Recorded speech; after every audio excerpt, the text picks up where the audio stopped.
If you need to connect these pipes together, you might use soldering. And to do soldering, you need to use a couple things additional to the piping. One of them, it calls flux. And flux, so it's a special chemical. It is an acid which helps soldering material to stick to the pipe itself.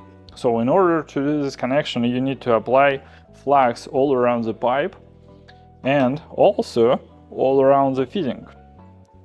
Apply it inside, then connect them together and solder with brazing torch and soldering material.